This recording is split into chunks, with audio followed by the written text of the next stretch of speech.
నేటిదిన వాక్య ధ్యానం కొరకు సామ్స్ 91 థర్డ్ స్టాంజా 91వ కీర్తన 3వ చరణంలో రాయబడిన మొదటి వాక్యాన్ని చదువుకుందాం. వేట కాని ఊరిలో నుండి ఆయన నిన్ను విడిపించును. చదవబడిన ఈ వాక్య భాగంలోని దీవెన నా ప్రియులకు మీరందరూ పొందుదురుగాక. వాక్య ధ్యానం కొరకే ప్రార్థన. కృపగల తండ్రి, మమ్మల్ని దర్శించే గొప్ప దేవ, నేడు చదవబడిన ఈ వాక్య భాగం ద్వారా మాతో మాట్లాడి బలపరచమని యేసుక్రీస్తు నామములో ప్రార్థిస్తున్నాను తండ్రి, ఆమేన్. చదవబడిన ఈ వాక్య భాగంలో మా ప్రభు అయిన యేసుక్రీస్తు వారు ఆయన మనల్ని విడిపించేటటువంటి దేవుడై ఉన్నారు.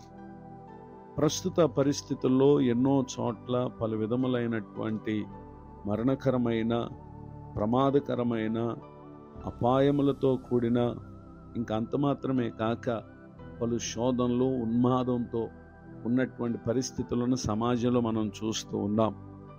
అపవాది ఏదో ఒక రీతిగా వాడొక వేటగాడై ఏదో ఒక ఉరిని కల్పించి తన ప్రజలను నశింప చేయాలని, లేక లోకంలో ఉన్నటువంటి దేవుని బిడ్డలకు, అలానే ప్రభువు చేత సృజించబడినటువంటి మానవ సమాజానికి కీడు కలుగు చేయాలని వాని సమయం బహు కొంచెమని ఎరిగి బహు క్రోధం కలిగి పనిచేస్తున్నటువంటి దుర్దినాల్లో మనం ఉన్నాం.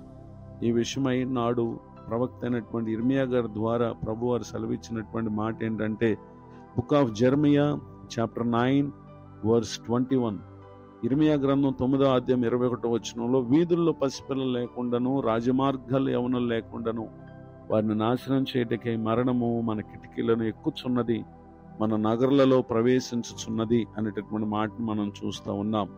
నిజమే, ఒక వ్యక్తి యొక్క విశ్వాస స్థితిని నశింప చేయటం అపవాది పనుల్లో మొదటి పని.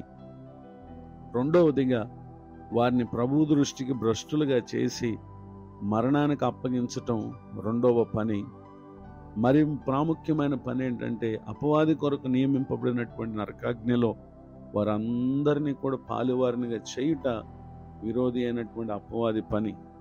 ఇట్టి వాని చేతుల్లో నుండి మనము విడుదల పొందాలి అని అంటే, దేవుని యొక్క వాక్యం మనకు సెలవిస్తున్నటువంటి ఒక ప్రాముఖ్యమైనటువంటి మాట, first episode of John chapter 3 verse 8, యోహాను రాసిన మొదటి పత్రిక 3వ అధ్యాయం 8వ వచనం, అపవాది మొదటి నుండి పాపము చేయుచున్నాడు గనుక పాపము చేయవాడు అపవాది సంబంధి, అపవాది యొక్క క్రియలను లయపరచుటకే దేవుని కుమారుడు ప్రత్యక్షమాయను అనేటటువంటి విషయాన్ని ఇక్కడ మనం చూస్తూ ఉన్నాం. దేవుడు అక్కర్లేదు అనుకునే జీవితం ఒక వ్యక్తి దేవుని దృష్టిలో అతడు ఏ విధమైనటువంటి సంబంధం లేని వ్యక్తి.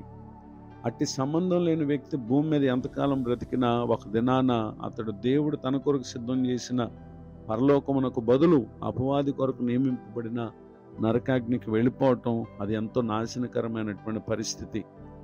ఇట్టి వేటగాడు మానవ సమాజంపై ఎన్నో రీతులుగా ఉరిని తలపెడుతూ ఉండగా, ఎందరైతే 91వ కీర్తన మొదటి చరణంలో సామ్స్ 91 ఫస్ట్ స్టాంజా, మహోన్నతుని చాటును నివసించువాడే సర్వశక్తుని నీడను విశ్రమించువాడు అనేటటువంటి మాటను అక్కడ మనం చూస్తాం. గనుక ఇటు వేటగాని ఊరిలో నుండి మనం తప్పింపబడాలంటే మహోన్నతుని చాటును నివసించాలి, సర్వశక్తి నీడను విశ్రమించాలి. పరిశుద్ధ గ్రంథంలో రాయబడినటువంటి ఒక భక్తుని జీవితాన్ని మనం పరిశీలన చేసినట్లయితే, book of Genesis chapter 37 words 18 to 20, ఆదికాండం 37వ అధ్యాయం 18 నుండి 20వ వచనం వరకు రాయబడిన వాక్యాల్లో, యోసేపు సహోదరులు యోసేపును చంపుటకు వారు దురాలోచన చేశారు. ఆ తర్వాత వారు చంపాలనే ప్రయత్నంలో భాగంగా అడవిలో ఉన్న ఒక గుంటలో అతను పడవేశారు. కానీ ఆ గుంట ఒట్టిది, నీళ్లు లేవు గనక యోసేపుకు అవి మరణాన్ని కలుగు చేయలేదు. ఆ తర్వాత వారు ఇష్మాయిల్ అనేటువంటి మార్గస్థులు గిలాదు నుండి వస్తూ ఉండగా, వారు ఐగుప్తునకు వెళుతూ ఉండగా వారికి యోసేపును అమ్మివేయటను మనం గమనించగలం. మొదట తన ప్రాణానికి నష్టం కలుగు చేయాలని అపవాది ఇక్కడ తన సహోదరుల ద్వారా వేటగాడు ఇక్కడ పనిచేశాడు, కానీ దేవుడు విడిపించాడు.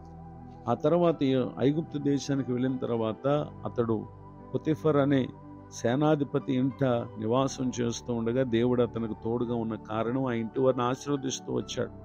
ఈ ఆశీర్వాదాన్ని గమనించినటువంటి యజమానుడు అతన్ని విచారణకర్తగా నియమించాడు.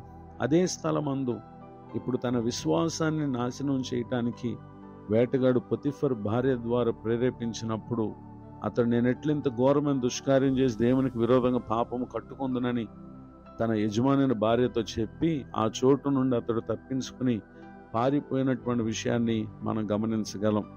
నిజమే, దేవుడే యోసేపును తప్పించాడు గనుక యోసేపు ఐగుప్తు దేశానికి ఒక దీవెనకరమైనటువంటి స్థానంలో నిలబడ్డాడు.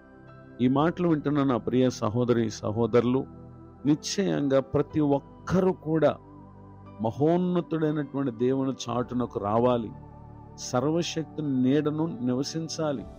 ఇట్టి స్థానములు ఎవరైతే ఉంటారో వారు సురక్షితముగా ఈ లోకంలో జీవించినంత కాలం దేవుడు వారికి ఎదురయ్యే ప్రతి ప్రమాదాల అపాయాలు కాపాడుతూ ఆయనకు మనం ప్రీతికరంగా ఉన్నప్పుడు తన యొద్ద ఎల్లప్పుడూ నివాసం చేయటానికై ఆయన మనల్ని తీసుకుని వెళతారు.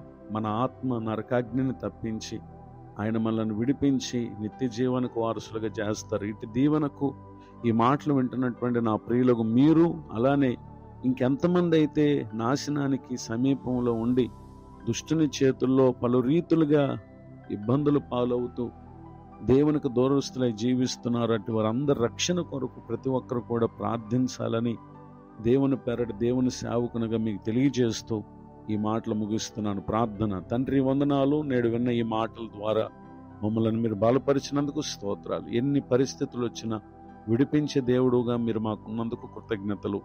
మీ పరిచయలో ఉన్న సేవకులను వారి కుటుంబాన్ని దీవించండి. మరి యొక్క నూతన సంవత్సర దయా కిరీటాన్ని పొందిన వారిని తమ ముందున్న సంవత్సరములన్నీ కృపాక్షేమలు దయచేయండి. ఆయా చోట్ల పలు కారణాల చేత ఎందరో దుఃఖంలో బాధలో ఉండగా వారందరికి కూడా ఆదరణ కలుగును గాక. నీవే సజీవుడు అని అనేకులు తెలుసుకుని మీ చాటు నివసించి మీరిచ్చే సంతోషకరమైన జీవితాన్ని ఈ లోకంలో జీవించడానికి సహాయం చేయండి.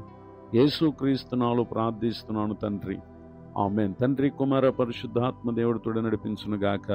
ఆమేన్. నేటి